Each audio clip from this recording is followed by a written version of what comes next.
O presidente eleito chegou hoje a Brasília para mais uma rodada de reuniões de preparação para o novo governo. Jair Bolsonaro anunciou o nome do 7º ministro e também disse que a pasta do trabalho manterá o status de ministério. O presidente eleito saiu de casa no Rio por volta das 5 da manhã. Embarcou rumo a Brasília e, quando chegou, foi direto para a sede da transição no CCBB. Jair Bolsonaro usou uma rede social para anunciar mais um ministro. O general do Exército, Fernando Azevedo e Silva, foi indicado para assumir o Ministério da Defesa.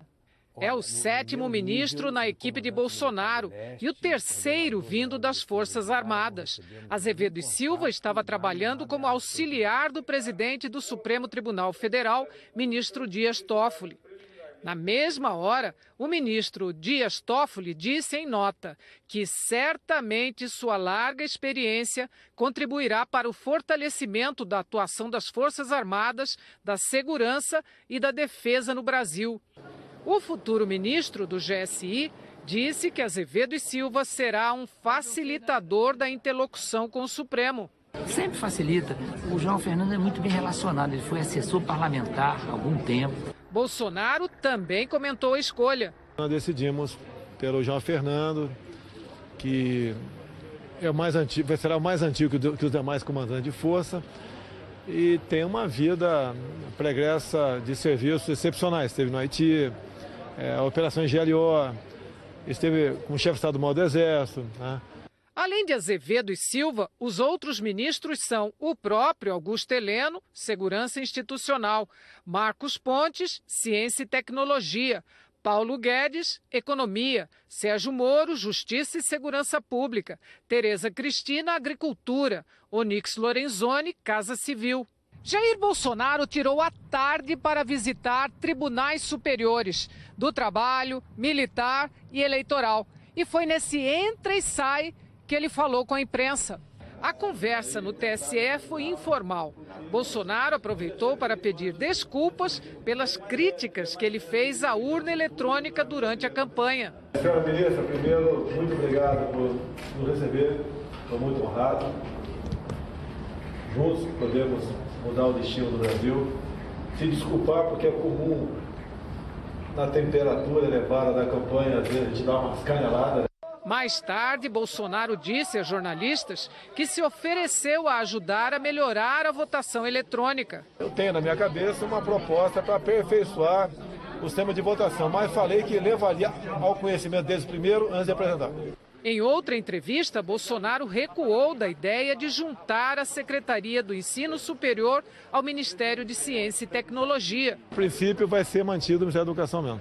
Sobre o futuro ministro de Relações Exteriores, Bolsonaro disse que será alguém do Itamaraty. Possível acontecer até amanhã. Está bastante madura essa questão, né? E queremos alguém do quadro do Itamaraty. Presidente. Tanto faz, pode ser gay também. Bolsonaro disse que não deverá acompanhar o presidente Michel Temer na reunião do G20 em Buenos Aires, por causa da saúde.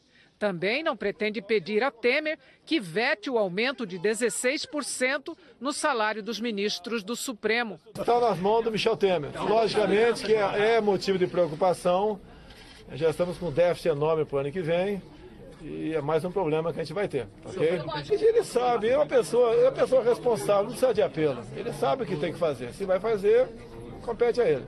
Enquanto Bolsonaro cumpria a agenda, servidores do Ministério do Trabalho protestavam na esplanada contra a extinção da pasta. E ele disse que não vai tirar do trabalho o status de ministério. Vai continuar com o status de ministério, não vai ser secretaria não. Tanto faz, é igual ao Ministério da Indústria e Comércio, tá?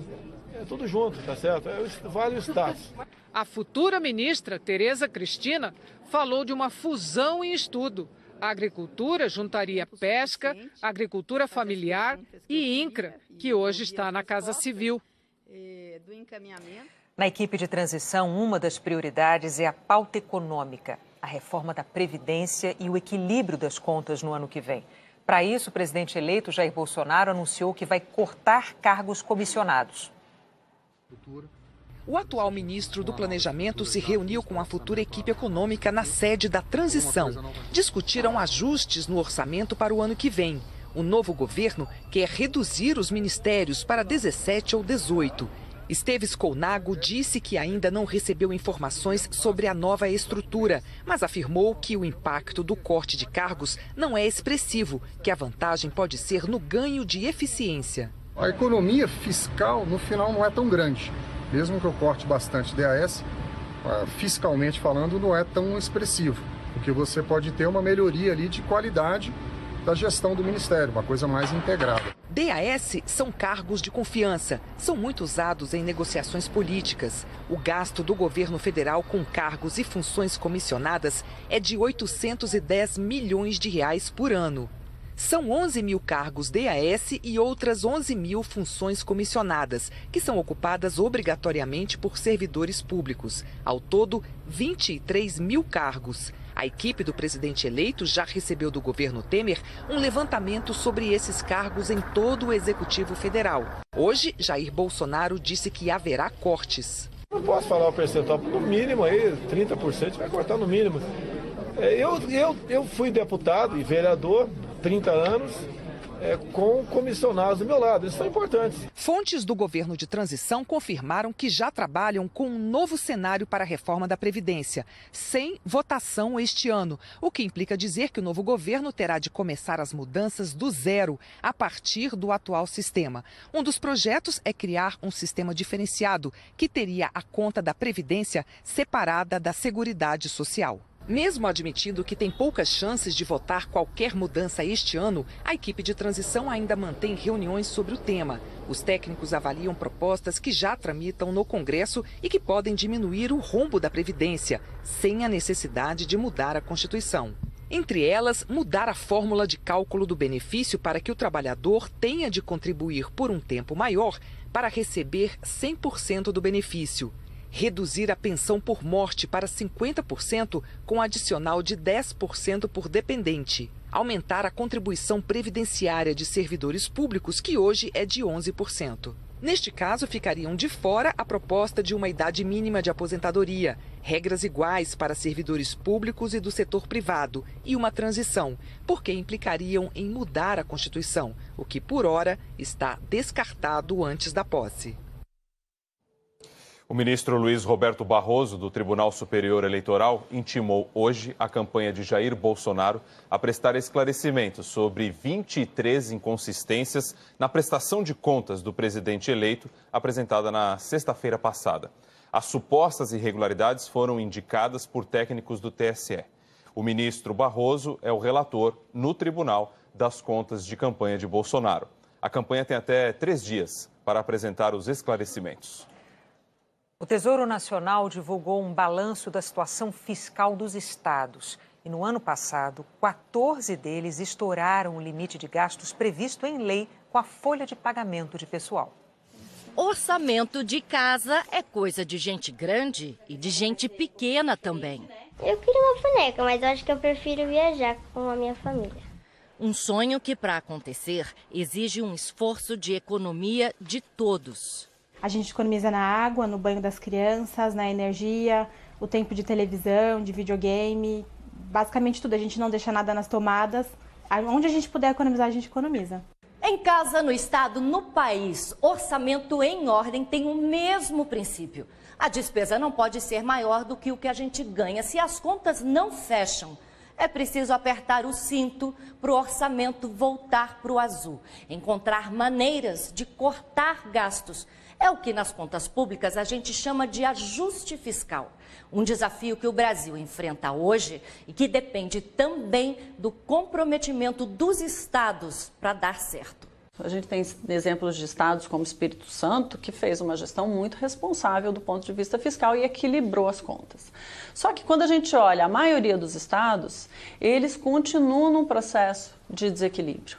A Secretaria do Tesouro Nacional deu notas para os estados de acordo com a capacidade de pagamento das dívidas de cada um. As notas A e B indicam uma boa situação fiscal e neste grupo, que já é menor, apenas Espírito Santo teve nota A.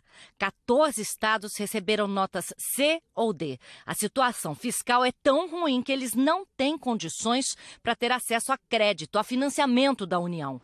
Esses estados estouraram o limite de gastos com pessoal previsto na Lei de Responsabilidade Fiscal, criada em 2000 para disciplinar a gastança pública. Por essa lei, essas despesas não podem passar de 60% das receitas. Em Minas Gerais, por exemplo, quase 80% foram comprometidos com salários e aposentadorias de servidores públicos. Percentual elevado também no Mato Grosso do Sul, Rio Grande do Norte, Rio de Janeiro e Rio Grande do Sul. Somadas, essas despesas dos estados subiram em mais de 25 bilhões de reais no ano passado.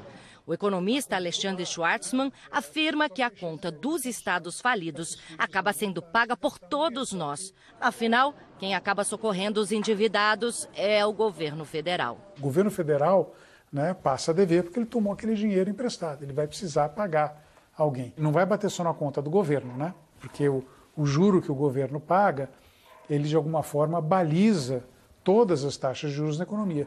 E essa situação tende a piorar se as reformas não forem feitas. O envelhecimento da população aumenta o custo com a previdência dos estados.